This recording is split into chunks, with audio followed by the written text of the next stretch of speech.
Welcome you all to the channel. आजकल domestic violence यानी घरेलू हिंसा के केसेस इतने बढ़ गए हैं कि जिसकी कोई लिमिट नहीं है।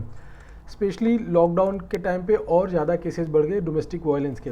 तो रिसेंटली एक क्वेरी आया था कि जिसमें फीमेल बता रही थी कि उसकी शादी हुई, शादी होने के बाद ससुराल वाले ये बोलने लगे कि तुमने कुछ लाया ही नहीं, तुम्हारे घर से कुछ मिला ही नहीं, 3 साल हो गए, कुछ बच्चे भी नहीं हुए। कभी कभी तो हस्बैंड हाथ भी उठा देता है और लोगों की गालियाँ सुननी पड़ती है, वो अलग। तो आई फील कि वुमेन को कानून के बारे में नॉलेज नहीं है। इंडिया का जो कानून है, जो लॉ है, काफ़ी स्ट्रॉन्ग है। इंडिया में जो आपके प्रोटेक्शन के लिए, आपकी सेफ्टी के लिए जो लॉज बनाए गए, जो कानून है, इतने स्ट्रॉन्ग है कि पूरे वर्ल्ड में किसी भी कंट्री में उतना स्ट्रॉन्ग वुमेन के प्रोटेक्शन के लिए कानून नहीं है।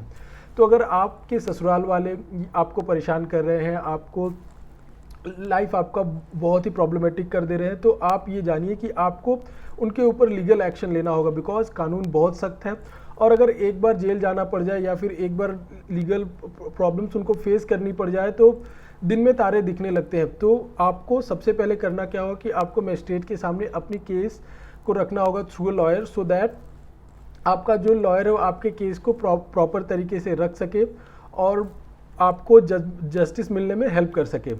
तो आज का वीडियो इसी टॉपिक पे है कि अगर कोई भी आपके फैमिली में, आपके नोन में, या फिर आप कोई ऐसी प्रॉब्लम्स फेस कर रही हैं तो आपको क्या एक्शन लेना चाहिए और क्या इसके लॉज हैं, क्या इससे रिलेटेड प्रोविजंस हैं, इन सब चीज़ों के बारे में हम जानेंगे। या फिर आपके घर में आपकी सिस्टर, आपकी फैमिली मेम्बर्स कोई भी ऐसा फेस कर रहा है तो उसके लिए वीडियो काफ़ी इंपॉर्टेंट होने वाला है, काफ़ी हेल्पफुल होने वाला है। तो चलिए वीडियो स्टार्ट करते हैं।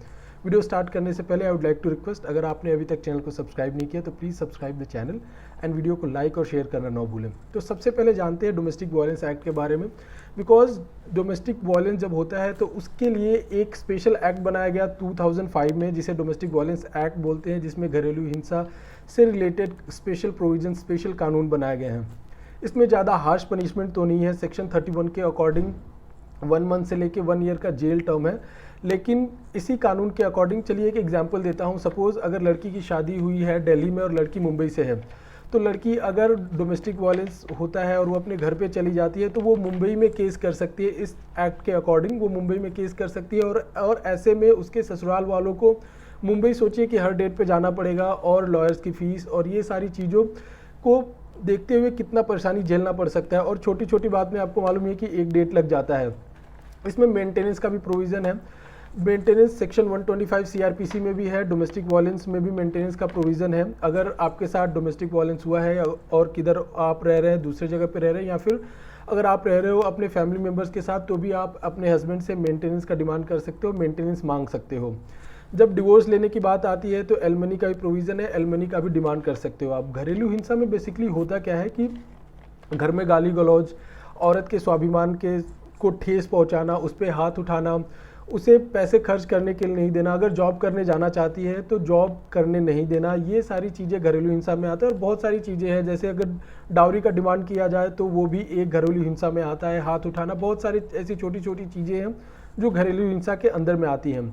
कोशिश करो कि आप एक वकील कर लो, बिकॉज ऐसे प्रॉब्लम्स में वकील आपके जो मैटर है, आपका जो इशू है, आपका प्रॉब्लम है, उसको प्रॉपर तरीके से मजिस्ट्रेट के सामने पेश कर सकता है। अगर आप वकील हायर नहीं कर सकते, आपके पास उतने पैसे नहीं है, तो आपको इस एक्ट के अंडर में प्रोटेक्शन ऑफिसर अपॉइंट करा गया है, जिसे संरक्षण अधिकारी बोलते हैं। प्रोटेक्शन ऑफिसर के पास आपको जाके, हर कोर्ट में प्रोटेक्शन ऑफिसर होता है, उसके पास जाके आपको एक फॉर्म फिलअप करना होता है, जिसे DIR फॉर्म बोलते हैं। उसमें सारे डिटेल्स आपको लिख के देने होते हैं, जैसे कि किसने आपके साथ डोमेस्टिक वायलेंस किया, अगर किसी ने हाथ उठाया, किसी ने गाली गलौज किया, या फिर आपके नहीं चाहते हुए किसी ने अश्लील वीडियो दिखाने की कोशिश की, फोटोग्राफ्स दिखाने की कोशिश की, ये भी एक डोमेस्टिक वायलेंस में आता है। तो ये सारी चीज़ों को उस फॉर्म में डिटेल में भर के दे देना है।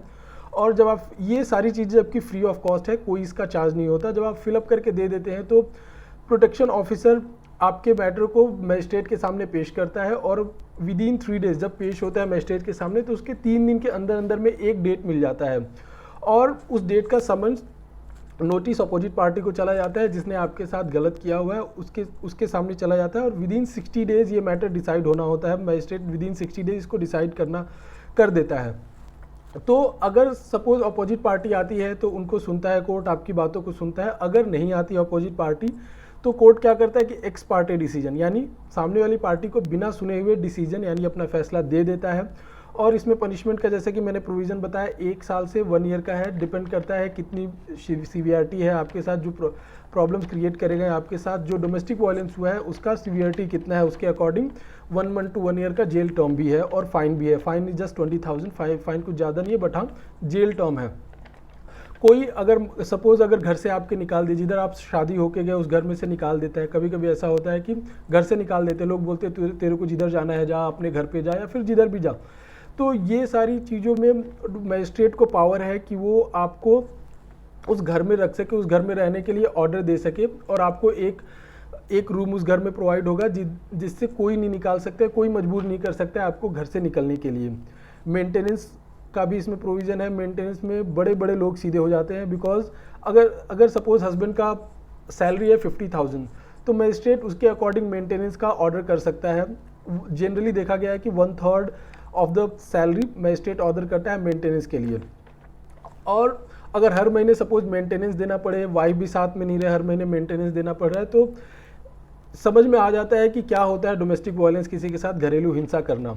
तो मैं एक लास्ट में यही सजेशन देना चाहूँगा कि जब आपके साथ ऐसे प्रॉब्लम होते हैं तो आप इसको घरेलू हिंसा मत कन्वर्ट करें, औरत पे हाथ नहीं उठाएं, उनके साथ ऐसी प्रॉब्लम्स क्रिएट ना करें। बिकॉज जितना आपको एक अच्छी लाइफ जीने का राइट है, उतना सेम राइट, सेम अधिकार आपकी वाइफ को, औरत को भी अधिकार उतना ही है। अगर सपोज आपके बीच में नहीं जम रहा तो आप लोग मिल बैठ के बात कीजिए, इस पे हाथ उठाने की जरूरत नहीं है। मिल बैठ के बात करके आप डिवोर्स ले लीजिए, डिवोर्स के म्यूचुअल डिवोर्स के लिए जा सकते हैं, लेकिन घरेलू हिंसा करना बिल्कुल ही गलत है। तो आई होप ये वीडियो आपको समझ में आया होगा। इस वीडियो से रिलेटेड अगर कोई भी डाउट है तो आप कमेंट सेक्शन में पूछ सकते हैं। Thank you.